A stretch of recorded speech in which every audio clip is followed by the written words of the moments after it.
Hi, I'm Jay. I'm a home contractor. Today we're going to be building a small floating deck around this tree. It's going to be a great place to entertain your friends and family this summer. It's a smaller deck, so it's perfect for do-it-yourselfers. I'm here to show you how to do it right. Now, a floating deck means that it's not attached to the house. Our deck is going to be a low-lying deck. It's going to be about 12 inches above the ground when we get done. Now, because our deck is less than 200 square feet and it won't be attached to the house, we don't have to go below the frost line for our foundation, which is going to be good for us because we're definitely going to run into a lot of tree roots. You're going to want to check with your local building department to see if a permit is required for this type of deck. They'll give you the size limitations and where you can site it on your yard. Our deck only needs to be 18 inches off the property line. All right, we're going to have a little bit of digging for this project. Whenever you dig, you want to call 811 so they can mark any underground utilities before you begin. The plan for our deck is to use paver base and concrete deck blocks as the foundation. Then we'll install 2x6 joists right on top of the blocks. We'll use paver base and cap blocks to support the step. Then we'll add the decking and finish it off with fascia boards. On this type of project, I like to lay it out ahead of time to see how it's going to look. Our deck is going to be 14 foot by 14 foot, so I've laid those out with the tape measure. I made up some batter boards. I'm going to put these in just outside where the deck is going to be. I pound these in, pound it in, make sure it's tight. Then I take my string line, tie it right around the batter board. And then I'm going to run it out to my batter board down here.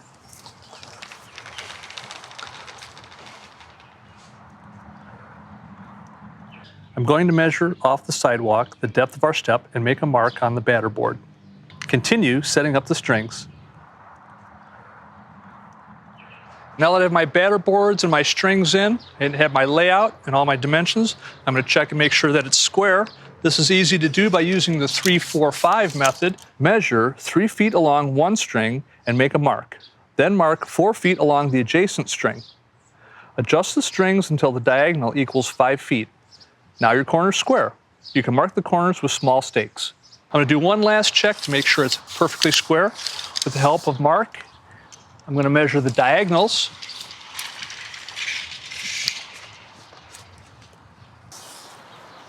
The diagonals should be equal for a square layout. I'll also mark the lines for the deck blocks. They'll be in 3 rows. The first row will be about a foot from the front edge. There'll be a row in the middle and a row near the back edge. Now that the deck is laid out, we can start to remove the sod. Now this is an optional step, but it's a good idea to keep weeds from growing up through the deck. One way to do it is with the shovel, but it's going to take us quite a while. Or you can use a rented sod cutter. To use it, adjust the blade, engage it, engage the wheels, and squeeze the throttle.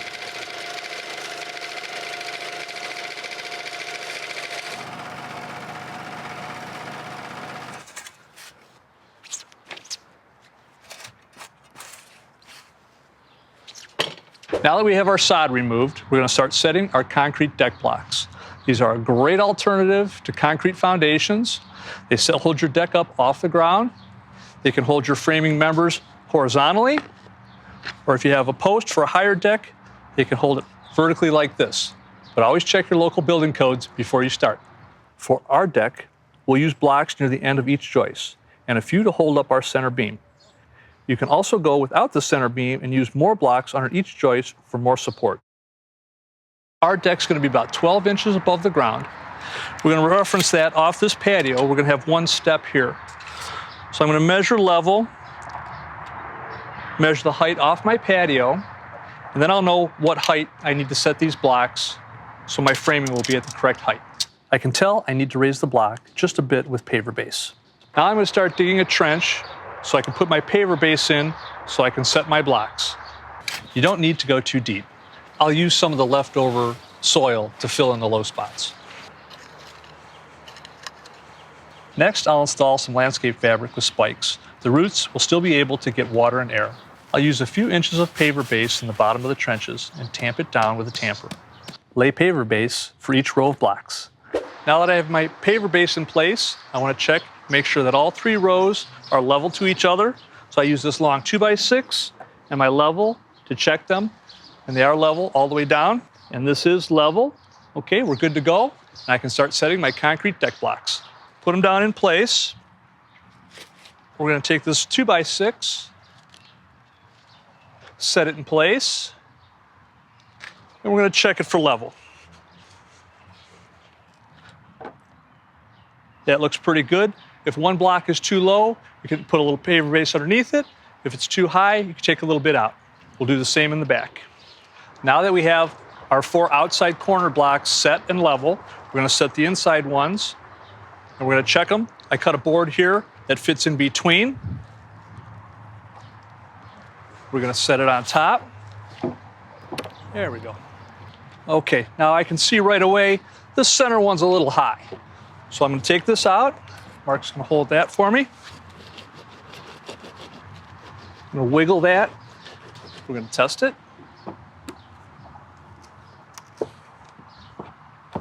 I'm going to check it with my level. Right on. Now we're going to check the other side.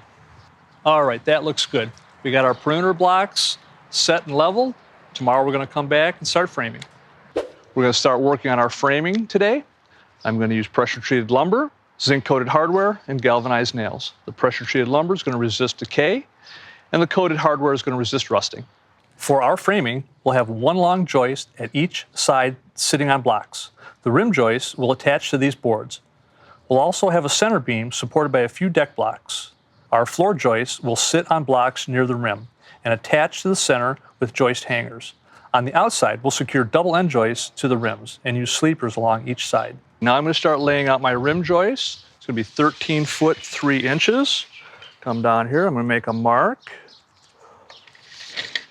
Take my handy speed square. The light line there. I always check my factory end to make sure it's square before I start.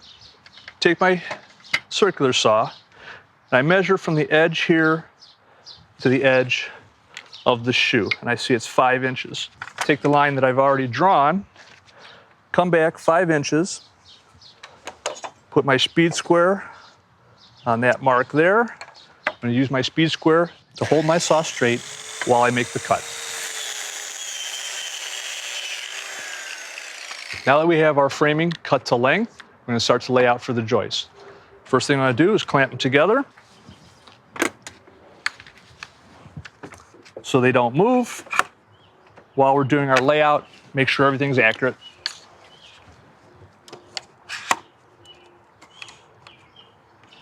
Our first joist will be on the center. So I'm going to measure. I know I have 159 inches. I'm going to measure here, 79.5.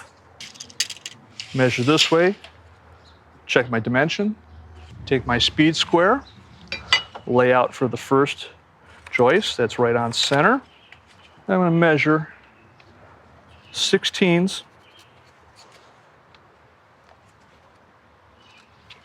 both ways.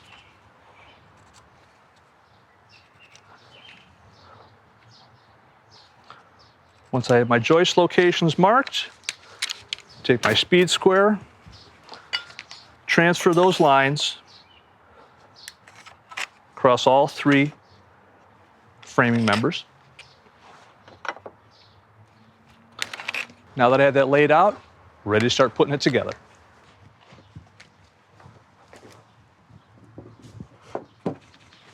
Take our center beam, slide it into place. Okay, got that set in, ready to start screwing it together. But first I want to check, make sure we're proper distance off of our property line. There we go, 20 inches, perfect. Okay, now we're ready to start putting it together. I'm going to transfer my line from the top of the board down the face of the board. This is going to be the center of my joist. Now these screws are weather resistant, very good. They're self-drillers, but what I like to do is pre-drill it. It's going to make it easier for you down the road. I like to stay about 1 inch down from either edge. Okay, now Mark's going to help me hold this up in place. I put this line right on the center of my joist. Take my coated deck screw, make sure the top is flush. Run my screws in. Now I'm ready to go to the other side. Now I want to mark the location for my center beam off the front rim joist. I'm going to come back 83.5 inches. I can see my blocks a little bit off. Slide it back until it lines up. Then we'll set the other blocks under the center beam. Make sure everything is level and secure with screws. Now that we have all our perimeter framing in place, we're going to make sure it's square by using the diagonal method. Remember, the diagonals should be equal. 206.5 inches, 206.5 inches. We know our frame is square. Now we're going to lock it together with 2x4 braces and some screws. And check the frame for level. Now that we have our framing in place, we're going to start to lay out the hanger joists. I'm going to take my center line that I marked earlier and move over 3/4 of an inch both ways. This is going to make it easier for me to line up the joist hangers later on. Take my speed square, extend these lines down. We can start to install our joist hangers. These are joist screws. Make sure your hangers flush with the bottom. Now, per your local codes, every hole in the joist hanger needs to have a fastener.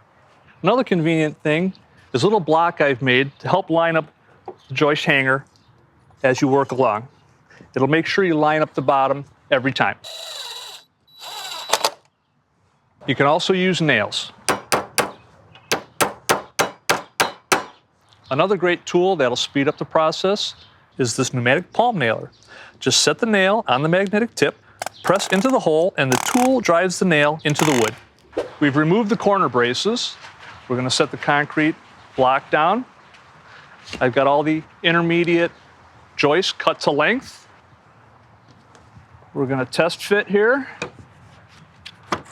You're going to see the block's a little bit high, so we're going to adjust it down a little bit.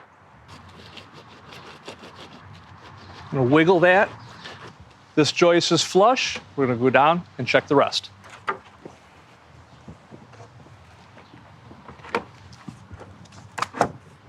Down a little bit. Okay, good. All our blocks are in place. We're ready to start setting the intermediate joists into the hangers. We want to check each board. The wood has a little bit of an arch to it. You want to look down the board and see which side crowns up. That's the side you want to keep up. This looks like it has a little bit of crown to it, so I'm going to set it in place like this. Fits like a glove.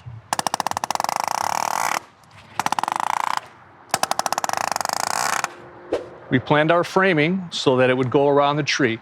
Now I'm going to add some framing on either side to carry our deck boards, which we're going to install later. I want to hold those a few inches off the tree to allow for growth. Lay my framing square on here, make a mark. That's going to be the outside of my framing. Same thing on this side. Make a mark here and here. For my framing around the tree, I notched out the bottom a little bit using a jigsaw. This will allow the tree to grow. I'm going to double it up with this one, and I'm going to use double joist hanger to install it.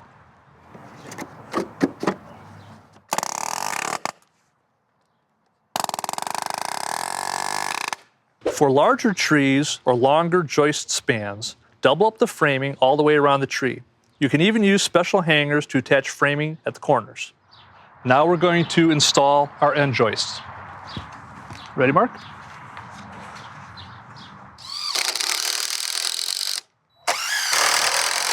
I'm doubling up the end joists for a stronger frame.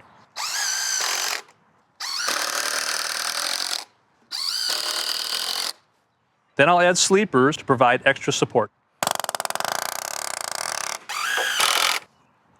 Then I'll attach corner brackets inside the frame.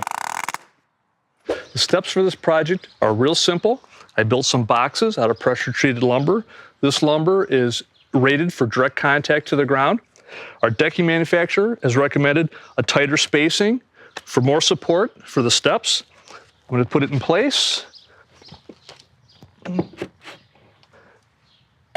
Check for level.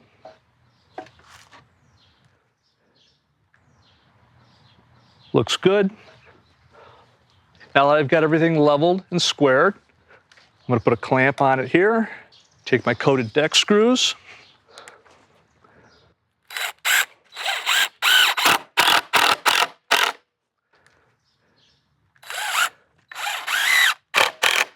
I left the framing up a little bit on the inside to allow for airflow. Some local codes require that a floating deck be anchored down. This is a shed anchor. It's easy to install. It screws down into the ground and mounts to the framing member. That'll resist any uplift during a windstorm.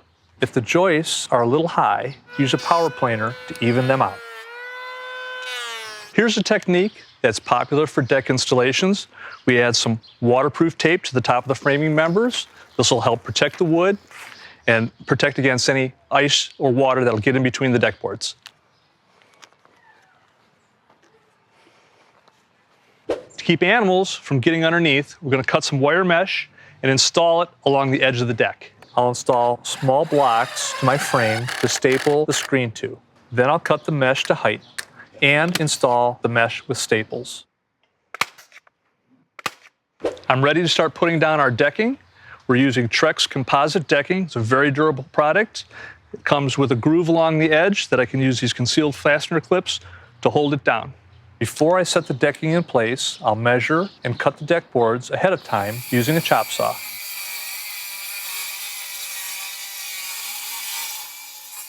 For the first deck board, I'll attach start-stop clips along the rim joists and at each flooring joist.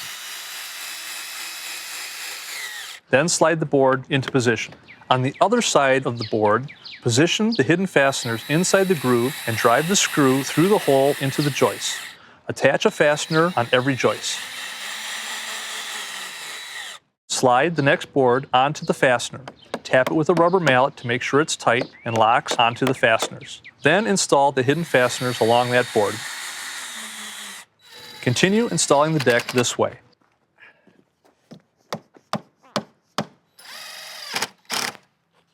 When I make the cut for around this tree, I'm going to make sure that my boards are lined up here end for end.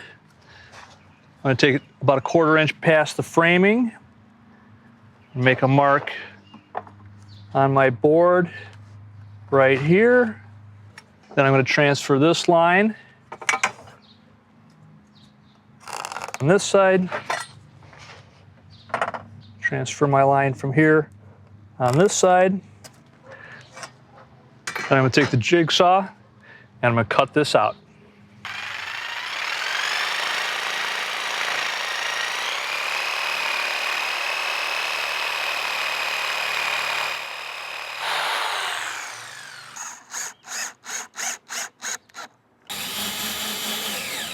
And install the rest of the decking with hidden fasteners.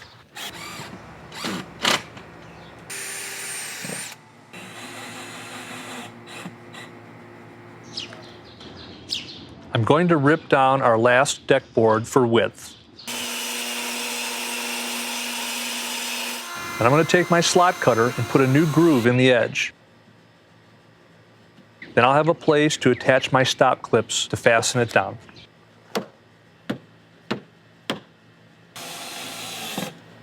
After all the decking is in place, install fascia boards over the exposed framing and deck boards with composite screws.